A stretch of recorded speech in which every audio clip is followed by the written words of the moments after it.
بہت بڑی مثال ہمارے سامنے ہے، حضرت اویس قرنی رحمۃ اللہ علیہ. جانتے ہیں یہ کس دور کے ہیں؟ کس دور کے ہیں؟ یہ رسول اللہ صلی اللہ علیہ وسلم کے دور کے ہیں. آپ کو یہ سن کر، جنہوں نے اویس قرنی کے بارے میں نہیں پڑھا ہے، حیرانی ہوگی.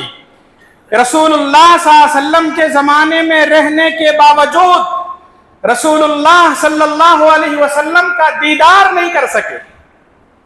وجہ صرف یہی تھی، والدہ ان کی تھی، ان کی والدہ کی خدمت کرنا ان کے لیے ضروری تھا.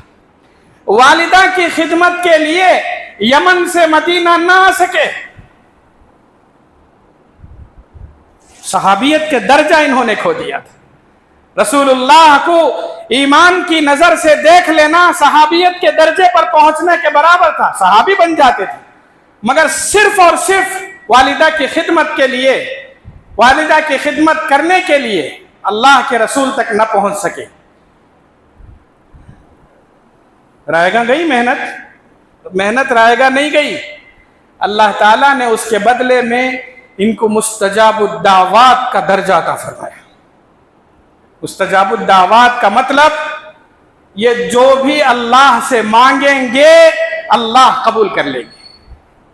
یہ جو بھی اللہ سے مانگیں گے اللہ ان کی دعا رد نہیں کریں گے. خود ان کی زندگی میں ان کو برس کی بیماری لاحق تھی. سفید جو چٹے پھیلتے ہیں، برس کی بیماری لاحق تھی اور لا علاج مرض تھا، جس کی دوا نہیں تھی، جس کا پھیلنا لازمی تھا. اللہ اکبر. برس کے اس مرض میں انہوں نے اللہ سے اس مرض کی دوری کے لیے دعا مانگی. اللہ نے ان کی دعا قبول کر لی. دنیا حیران تھی. لا علاج مرض ایک دعا کے ذریعے ختم ہو گیا. مستجاب الدعوات تھے. وحی کے ذریعے رسول اللہ صلی اللہ علیہ وسلم کو اللہ تعالیٰ نے بیان کیا. حضرت اویس قرنی کی خبر دی. رسول اللہ صلی اللہ علیہ وسلم صحابہ کرام رضوان اللہ علیہ مجمعین کے سامنے تذکرہ کرتے ہوئے فرمایا، لوگوں یمن میں ایک شخص ہے، لوگوں یمن میں ایک شخص ہے، والدہ کی خدمت کی وجہ سے وہ میرے پاس نہ آ سکا. اللہ نے اسے مستجاب الدعوات بنایا ہے. اگر تم میں سے زندگی میں کبھی اس سے ملاقات ہو گئی تو تمہارا پہلا کام یہ ہے کہ تم لوگ اس سے دعا کی درخواست کرنا. کس سے کہہ رہے ہیں؟ صحابہ کرام سے کہہ رہے ہیں اللہ کے رسول. اس میں کبار صحابہ موجود ہیں، اس میں ابوبکر صدیق موجود ہیں، اس میں عمر رضی اللہ تعالیٰ عنہ موجود ہیں، عثمان غنی، حضرت علی اور دیگر صحابہ کرام عشرہ مبشرہ موجود ہیں. ان تمام صحابہ کرام کے درمیان رسول اللہ صلی اللہ علیہ وسلم یہ بیان فرما رہے ہیں کہ اگر یمن میں رہنے والے اویس قرنی سے زندگی میں کبھی ملاقات ہو گئی، اپنے مقام اور مرتبے کا نہ سوچنا، صرف اویس قرنی سے دعا کی درخواست کرنا. یہ سن کر حضرت عمر بیتاب تھے، زندگی بھر بیتاب تھے. جب کبھی بھی کہیں سے بھی باہر سے اور خصوصاً یمن سے قافلہ حج کے لیے، عمرے کے لیے آتا، فوراً اس کے پاس پہنچتے تھے اور یہ پوچھتے تھے، ہے تم میں سے کوئی اویس قرنی؟ تم میں سے کوئی اویس قرنی ہے؟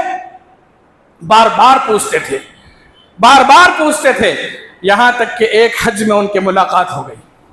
لوگوں سے دریافت کروایا کہ تمہارے پاس اس سفر میں اویس قرنی موجود ہیں؟